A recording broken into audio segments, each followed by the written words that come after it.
Bonjour à tous, cette vidéo concerne la création d'une librairie de classe DLL, donc développée avec VB.net. Dans cet épisode 1, il s'agit de créer une librairie de classe DLL avec donc Visual Studio 2015. Alors tout de suite avant d'aller plus loin, je vais donc vous signaler que moi j'ai utilisé Visual Studio 2015, Visual Studio Community, que l'on peut télécharger gratuitement et utiliser gratuitement sans aucun paiement de quelque nature que ce soit, en allant sur le site visualstudio.com.fr dans la partie Downloads. Voilà, donc on peut utiliser donc Visual Studio Community, Visual Studio 2015. Alors ici, donc, on va commencer par créer une librairie de classe dans ce premier épisode. Alors, pour ce faire, je vais donc fermer Excel parce que sinon, on aura des problèmes pour enregistrer la classe. Donc ici, comment on fait? Donc, on va faire fichier nouveau projet. Et dans nouveau projet, dans l'onglet Visual Basic, on va sélectionner. Alors, on a tous ces types de projets possibles. Nous, on va sélectionner bibliothèque de classe. Alors, dans le champ nom, eh bien, vous pourrez mettre le nom de votre bibliothèque, et puis dans le champ solution, le nom donc de la solution Visual Studio qui comporte tous les fichiers nécessaires à la réalisation de votre bibliothèque de classe. Donc ici, on voit bien un projet de création d'une bibliothèque de classe VB extension DLL. Et puis ici vous avez l'emplacement de votre dossier de travail. Moi j'ai créé un dossier VS 2015 Community. C'est important parce que on va voir après où se trouvent les différents fichiers générés par Visual Studio 2015. Pour gagner du temps sur le temps de chargement des différentes feuilles, j'ai déjà créé une solution. Donc, je vais faire annuler ici, qui s'appelle démo classe, et donc la DLL s'appellera democlasse.dll. Alors, comment ça se présente? Au tout départ, vous avez public classe 1, donc le début de votre fenêtre de code de la fenêtre, le fichier d'extension .vb. Alors, on peut renommer cette classe là, mais attention, il faudra s'en souvenir après quand vous appellerez les fonctions des différentes classes dans votre code VBA. Alors, une classe, c'est quoi? C'est un conteneur qui comporte plusieurs fonctions. Voici la première, je vais la décrire.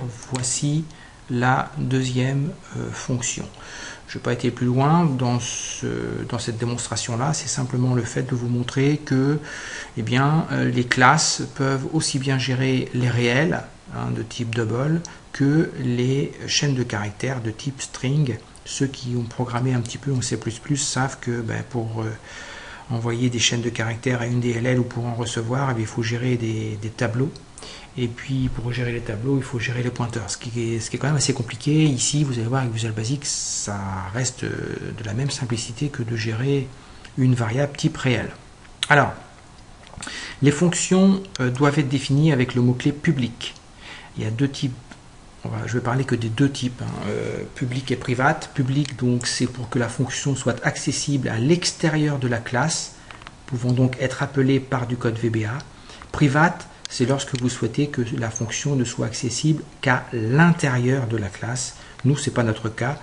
On a créé deux fonctions pour les utiliser avec le Visual Basic Application. Alors, première fonction que j'ai appelée manorm. Donc, j'ai parlé de public, le mot-clé function, bien sûr. Manorm, ça permet si vous voulez, de trouver la norme d'un vecteur dans le plan. Alors bon, pas de panique, c'est quoi? C'est si on a deux variables, x qu'on va définir par byval, par valeur, qui est un double, et y, une autre variable byval, toujours en double, et la sortie, donc ce qui sera renvoyé par la fonction, eh bien ça sera un réel de type double. Alors, c'est quoi la norme? Eh bien, c'est la racine carrée, donc puissance 0,5, de la somme, donc x carré plus y2. Donc, je répète, la racine carrée de x2 plus y2. Donc les racines, les exposants se font avec le chapeau, et puis la racine c'est l'exposant 0,5. Donc voilà, on calcule Z.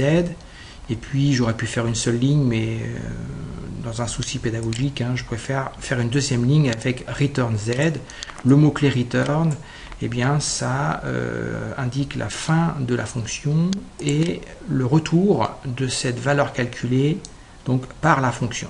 Quand vous appellerez un code VBA à la fonction, eh bien elle retournera effectivement ce résultat Z.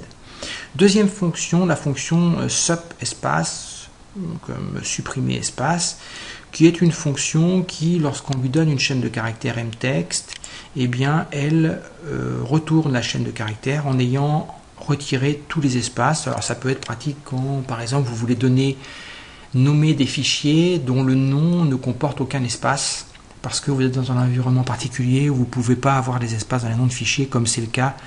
Les espaces sont autorisés avec Windows, par exemple, mais pas forcément dans certains logiciels de programmation. Eh bien, là, comment on va faire? On va utiliser la fonction split. Alors la fonction split, elle va prendre le texte et elle va séparer les différents éléments du texte en prenant comme frontière de séparation cet espace qui est ici. Vous le voyez, il est là. Bien. Ça va envoyer ça dans un tableau. Le tableau, eh bien, on connaîtra sa dimension avec ubound. Par exemple, un tableau de dimension 3, parce qu'il y aura 3 éléments trouvés. Et donc, on va aller de 0 jusqu'à cette dimension-là, et on va prendre chacun des textes, temple de K, qu'on va concaténer avec le texte précédent. Et donc, tout ça pour retourner le texte, stext, par la fonction. Donc voilà, le retour, ça sera, comme je disais, la variable mtext, mais débarrassé de tous les espaces. J'enregistre. Voilà, on a terminé pour la partie classe, pour donc la librairie de classe. On pourrait créer d'autres public classes dans cette librairie-là, et chacune de ces classes pourrait avoir d'autres fonctions. Vous voyez que il n'y a pas de limite. La seule limite à cet outil, c'est notre imagination. Donc voilà pour simplement 2 fonctions. J'ai enregistré. Il ne reste plus qu'à générer cette librairie de classe. Alors là, c'est là qu'il faut connaître plusieurs choses, il faut respecter plusieurs choses. Déjà, le nom de l'assembly, donc le nom de la DLL, elle s'appellera DemoClass, pas de problème. L'espace de nom racine, j'en parle pas parce que ça ne nous servira pas ici, ça permet d'éviter d'avoir à ressaisir à chaque fois DemoClass quand on appelle une classe au sein de la DLL, ce qu'on appelle l'espace de nom. Le framework, alors il y a plusieurs versions, moi je suis resté sur la 4.5.2, attention de ne pas avoir un framework.net qui soit trop évolué par rapport à la machine client qui recevra votre travail. Alors, première chose dans l'application, ce qu'il ne faut pas oublier de faire, c'est de renseigner donc informations sur l'assembly. Alors, la description ici, ma démo de classe, ce nom-là, ça va être le nom qui sera affiché dans les autres logiciels Windows qui sont capables d'appeler les fonctions de vos classes dans votre librairie DLL. Donc, ils ne la connaîtront pas sous le nom democlass.dll qui est le nom du fichier, mais sous le nom ma démo de classe qui est le nom de la librairie. Voilà, là il ne faut pas oublier de le remplir et il faut se souvenir bien sûr de ce que vous avez saisi ici. Alors vous pouvez indiquer ici les versions de l'assembly. Ça sera une clé qui sera inscrite dans la base de registre pour inscrire votre assembly. Et puis ici il faut cocher rendre l'assembly visible par COM pour que votre DLL soit utilisable comme un objet COM. Alors, c'est quoi un objet COM? Eh bien, j'ai fait une petite recherche pour vous montrer ce qu'est un objet COM. Un objet COM, ça veut dire quoi? COM, ça veut dire Component Object Model. Donc ça, c'est une spécification spécification créée par Microsoft qui décrit comment un programme exécutable peut être emballé par un objet, dans un objet par un programmeur. Donc c'est ce qu'on appelle la programmation objet. Vous allez utiliser des objets comme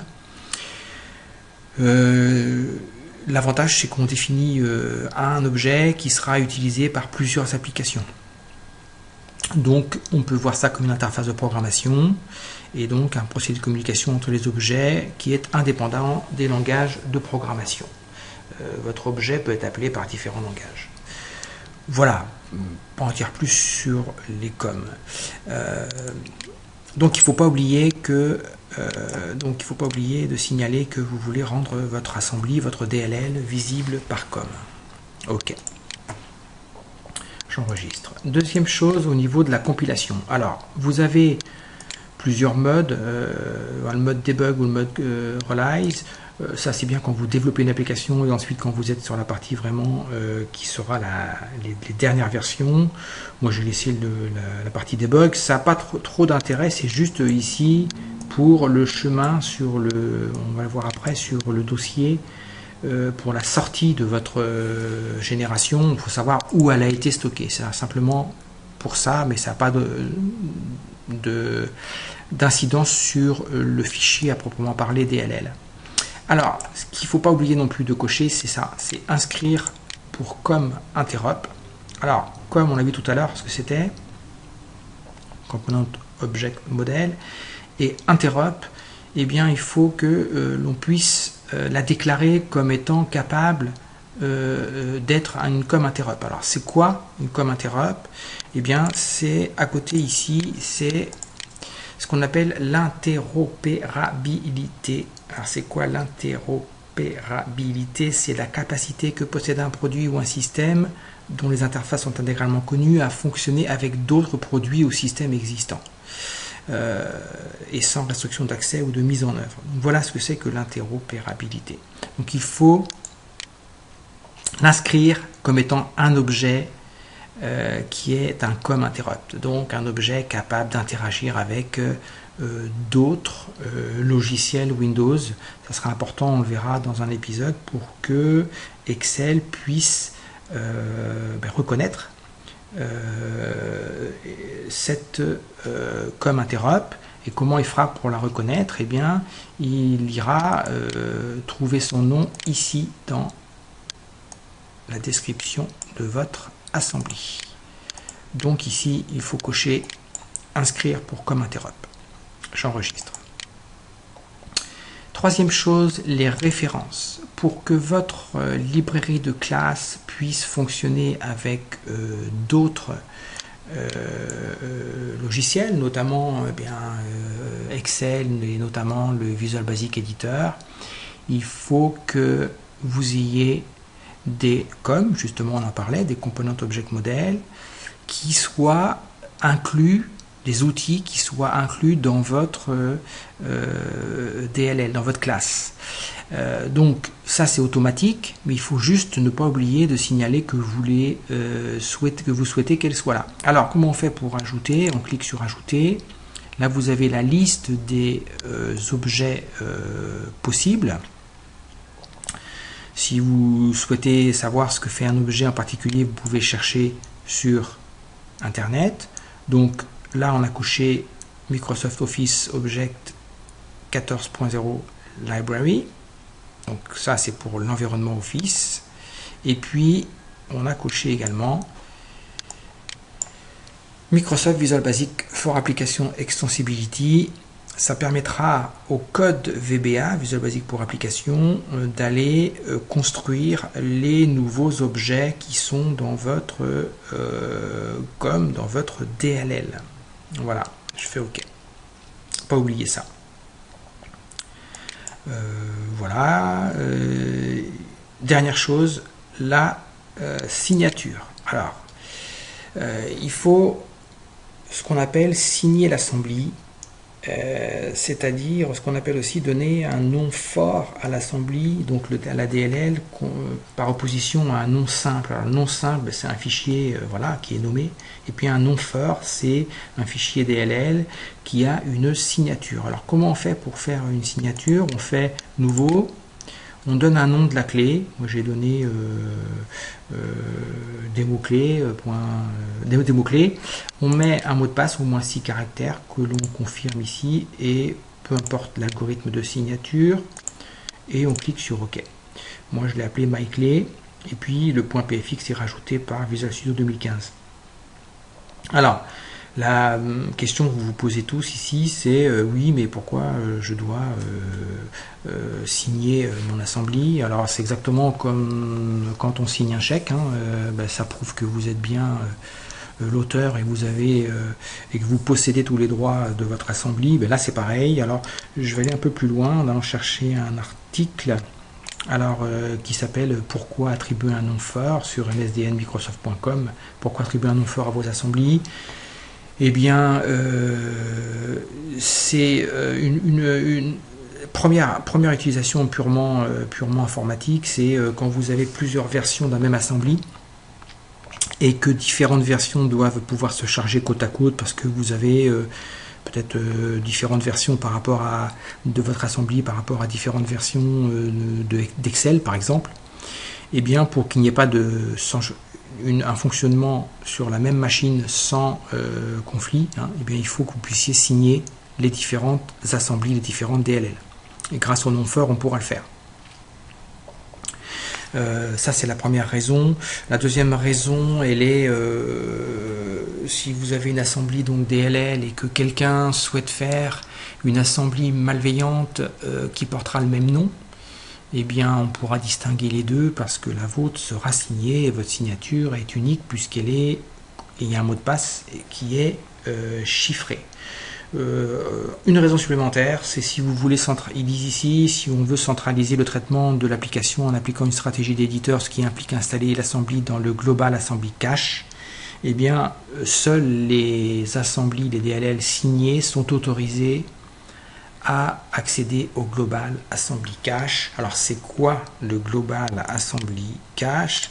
Le Global Assembly Cache, c'est un cache de code à l'échelle de l'ordinateur, qu'on appelle Global Assembly Cache, et il stocke les assemblies spécialement destinées à être partagées entre plusieurs applications sur l'ordinateur. Alors, c'est pas obligatoire, l'Assembly Cache, d'accéder au Global Assembly Cache, mais si on veut y accéder, il faut montrer une signature, il faut que votre DLL soit signé. Bref, si je résume, en fait, il y a